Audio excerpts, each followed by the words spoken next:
नमस्कार, मैं हूं विशाल शर्मा और आप देख रहे हैं न्यूज़ डिटेल। पिछले कुछ दिनों में लगातार आपने देखा होगा कि जम्मू कश्मीर का जो स्वास्थ्य विभाग है उसकी हालत काफ़ी ज़्यादा ख़राब है।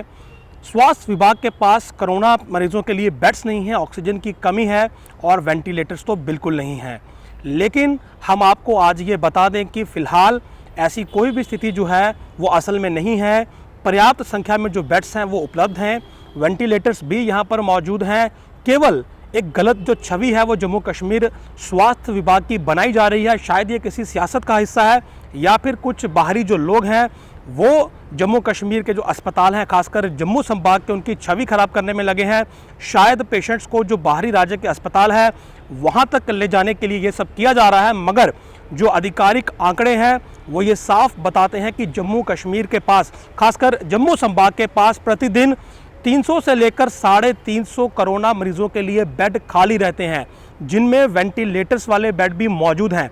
तो फिर सवाल ये उठता है कि जब हमारे पास 350 बेड प्रतिदिन खाली रहते हैं तो फिर उसी स्वास्थ्य विभाग को लेकर प्रदर्शन क्यों किए जा रहे हैं, उसकी छवि खराब क्यों की जा रही है और फिर मरीजों को डराया क्यों जा रहा है। मरीज अब जम्मू मेडिकल कॉलेज या फिर अन्य अस्पताल जाने से कतराने लगे हैं। उन्हें ये लगने लगा है कि वहाँ पर बेड्स ही नहीं है, वेंटिलेटर्स ही नहीं है और इसीलिए वो प्राइवेट अस्पतालों का रुख कर रहे हैं। मगर जो आंकड़े हमें दिए जा रहे हैं, जो हर शाम को आंकड़े जारी किए जाते हैं, यदि आप उनका विश्लेषण करें तो वहाँ पर ये साफ लिखा गया है कि 300-350 के करीब बेड हर दिन वैकेंट रहते हैं, खाली रहते हैं। और जो मरीज़ वहाँ पर एडमिट हैं, कितने मरीज़ों को ऑक्सीजन की ज़रूरत है, कितने मरीज़ बिना ऑक्सीजन के हैं। और आईसीयू की बात करूं, जहाँ पर वेंटिलेटर सबसे ज़्यादा होंगे, तो वहाँ पर भी बड़ी संख्या में बेड्स खाली रहते हैं। यानी कि बेड्स भी मौजूद हैं, वेंटिलेटर्स भी मौजूद हैं। सिर्फ किसी सियासत के चलते अस्पतालों की छवि को ख़राब किया जा रहा है। हालांकि इसके पीछे के लोग कौन हैं, ये बात आपको भी भली भांति समझ आ रही होगी, मगर आपके लिए सबसे जो अहम जानकारी है वो यही है कि आपको प्राइवेट अस्पतालों का रुख करने की कोई ज़रूरत नहीं है।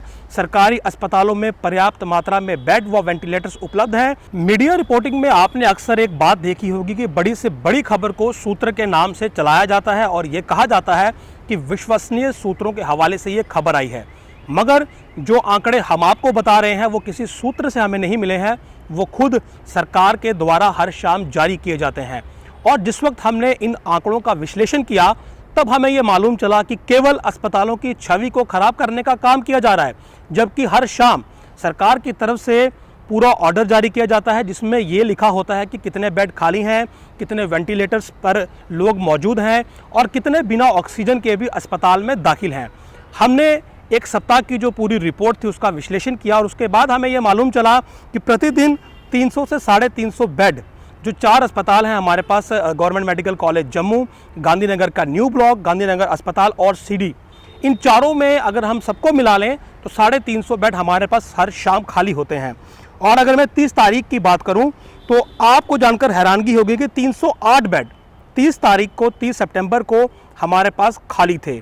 और अगर आप जीएमसी की बात करेंगे तो वहाँ पर कुल 203 बेड हैं और वहाँ पर भी 70 बेड खाली थे, जिसमें से जो आईसीयू है वहाँ पर, जहाँ पर वेंटिलेटर सबसे ज़्यादा होंगे, वहाँ पर 21 जो बेड थे वो खाली थे। यानी कि गवर्नमेंट मेडिकल कॉलेज, जिसको लेकर लगातार प्रदर्शन किए जा रहे हैं, एक डर का माहौल बनाया जा रहा है। और कई लोग तो सोशल मीडिया पर जो ट्रोलिंग करने लगे हैं उन्होंने तो हद लाग दी है। वो तो ये कहते हैं कि आप गवर्नमेंट मेडिकल कॉलेज में जाएंगे तो आप शायद वापस ही ना आएँ, क्योंकि आपको वहाँ पर सुविधाएं नहीं मिलेंगी। लेकिन जो सरकारी आंकड़े हैं शायद वो उनको गौर से नहीं पढ़ते, जहाँ पर ये साफ लिखा गया है कि 21 बेड जो थे वो 30 तारीख को वहाँ पर खाली थे। और ये आंकड़ा रोज़ इसी के करीब रहता है। और कुल मिलाकर ये आईसीयू की मैंने बात की, 70 बेड पूरे 203 जो बेड थे उनमें से 70 बेड 30 को खाली थे। और इसी प्रकार गांधीनगर अस्पताल की बात करें तो वहाँ पर 157 बेड खाली थे और पेशेंट्स कितने थे? 5, जिनमें से जो विदाउट ऑक्सीजन थे वो 4 थे और ऑक्सीजन केवल 1 को ज़रूरत थी। यहाँ पर हम आपको एक बात और समझाना चाहते हैं कि जो कोरोना मरीज़ हैं, ज़रूरी नहीं है कि हर पेशेंट को ऑक्सीजन की ज़रूरत हो। इसीलिए जो आंकड़े जारी किए जाते हैं वहाँ पर ये स्पष्ट लिखा होता है कि कितने मरीज़ जो है वो विदाउट ऑक्सीजन हैं और कितने ऑक्सीजन पर हैं।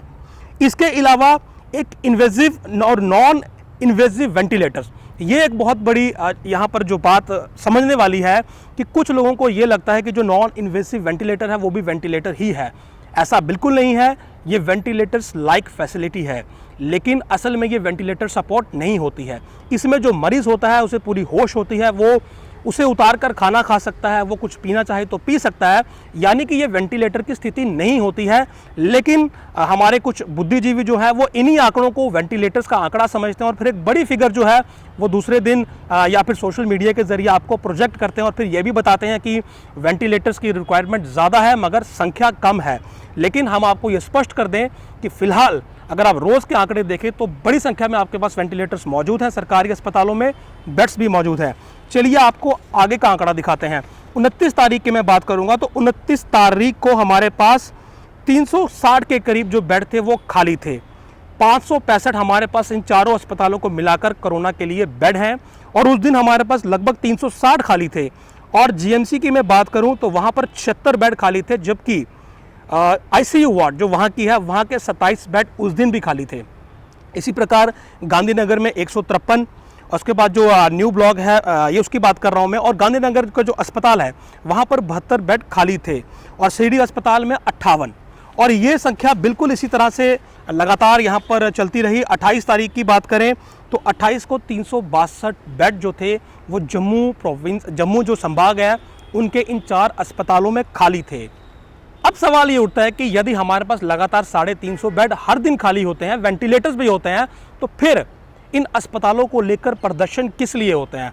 क्यों छवि खराब करने की कोशिश की जा रही है? क्यों लगातार एक एजेंडा वाइज रिपोर्टिंग के जरिए लोगों के जहन में ये बात बिठाई जा रही है कि जम्मू में यदि आप कोरोना पॉजिटिव होते हैं तो आपको अस्पताल नहीं मिलेगा, अगर आप अस्पताल जाते हैं तो वहाँ पर आपको बेड नहीं मिलेगा, आपको ऑक्सीजन नहीं मिलेगी, आपको वेंटिलेटर्स नहीं मिलेंगे, जबकि सरकारी आंकड़े हर शाम जारी किए जाते हैं जिस पर यह साफ लिखा होता है कि 350 के करीब जो बेड है, जो हमने विश्लेषण किया कि वो वहाँ पर प्रतिदिन खाली होते हैं और वेंटिलेटर्स भी होते हैं, क्योंकि आईसीयू जो है जहाँ पर 26-27 का आंकड़ा जो है वो वैकेंट जा रहा है, तो सीधी सी बात यह है कि यहाँ पर 26-27 के करीब आपको वेंटिलेटर्स खाली मिलेंगे। 26-27 नहीं होंगे तो 20 वेंटिलेटर्स तो होंगे ही। तो फिर डर का माहौल क्यों बनाया जा रहा है और क्यों जो हमारा स्वास्थ्य विभाग है उसकी छवि खराब करने की कोशिश की जा रही है?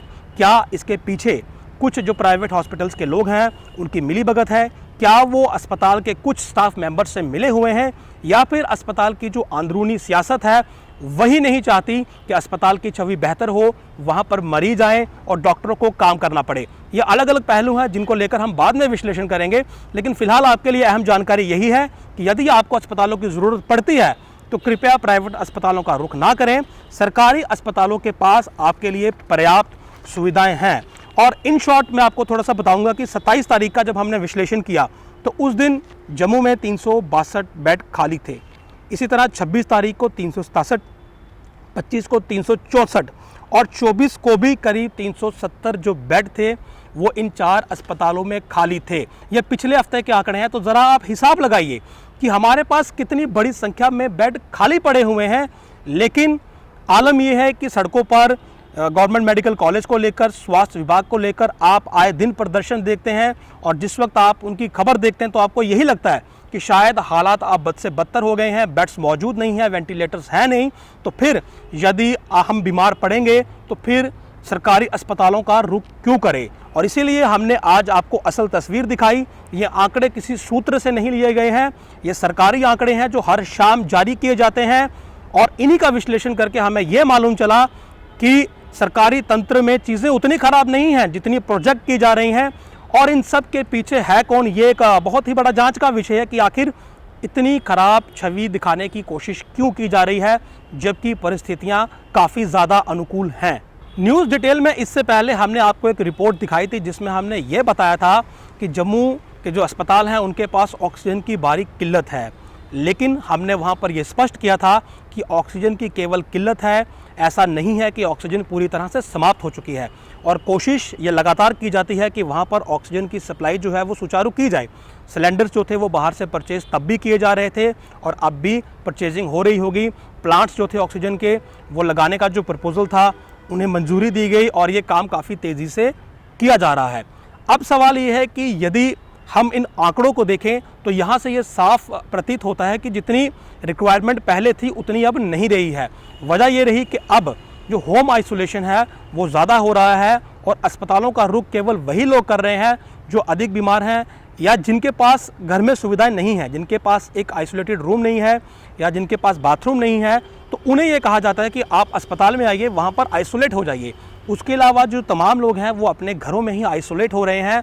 मगर इस सब के बावजूद जो प्रदर्शनों का दौर था, जो बाहर जो प्रोजेक्शन लगातार वहाँ पर दी जा रही थी कि अस्पतालों की छवि काफ़ी ख़राब है, वहाँ पर सुविधाएं नहीं हैं, तो ये रिपोर्ट्स हमने पिछले एक हफ्ते की स्टडीज़ की हैं, जिसके बाद ये निष्कर्ष हमने निकाला है कि ये एक सियासत का हिस्सा है। केवल छवि जो है वो ख़राब की जा रही है और पीछे की वजह हमने आपको बताई।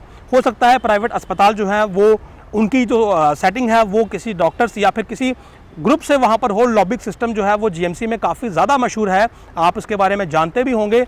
या फिर ये भी कोशिश हो सकती है कि वहाँ पर जो मरीज़ हैं वो कम आए ताकि वहाँ के स्टाफ को काम ना करना पड़े। तो जो सरकार है, जो बड़े अधिकारी हैं, उन्हें भी ये रिपोर्ट देखनी चाहिए और ख़ुद अपनी ही रिपोर्ट को एनालिसिस करना चाहिए कि यदि वो हर शाम आंकड़े जारी करते हैं तो फिर लोग इन आंकड़ों को समझ क्यों नहीं पा रहे। वो कौन लोग हैं जो इन आंकड़ों को गलत तरीके से इंटरप्रेट करते हैं, लोगों को मिसगाइड करते हैं और फिर सड़कों पर प्रदर्शन करवाते हैं। फिर ये बाहर जाकर शो किया जाता है, ये बताया जाता है कि जम्मू के पास स्वास्थ्य सेवाएं है ही नहीं, पूरा जो विभाग है वो पंगु हो चुका है। लेकिन ये आंकड़े इस बात का गवाह हैं, इस बात का सबूत है कि सब कुछ जो है वो आपके लिए मौजूद है। केवल एक गलत तस्वीर दिखाकर आपको डराने की कोशिश की जा रही है। जम्मू कश्मीर के जो अस्पताल हैं वहाँ पर इलाज करवाना आपका हक है, आप आइए अपना इलाज करवाइए और अगर आपको रिक्वायरमेंट है तो आपको वहाँ पर आइसोलेशन की सुविधाएं जो हैं वो मिलेंगी। 350 बेड प्रतिदिन, मैं बार बार ये कह रहा हूँ कि 350 बेड के करीब हमारे पास रोज़ खाली होते हैं और यदि आपको ज़रूरत है तो इस 350 में से आपका भी शेयर है। और यदि आपके पास घर में आइसोलेशन की सुविधा है तो आप अपने घर में ही रहिए। जो डराने की कोशिशें की जा रही हैं, जो कुछ लॉबीज़ जो आम लोगों को डराकर ये कोशिश कर रही हैं कि वो अस्पताल ना आए या फिर अस्पताल से दूरी बनाएं और लगातार किसी सियासत का शिकार बनकर अस्पताल को गाली देते रहें या फिर एक बुरी तस्वीर जो है वो बाहरी राज्य के सामने भी पेश करें, तो उन लोगों को ये रिपोर्ट आज अच्छे से देखनी चाहिए और ये समझना चाहिए कि हर चमकने वाली चीज़ सोना नहीं होती और हर किसी से सुनी हुई बात सच नहीं होती।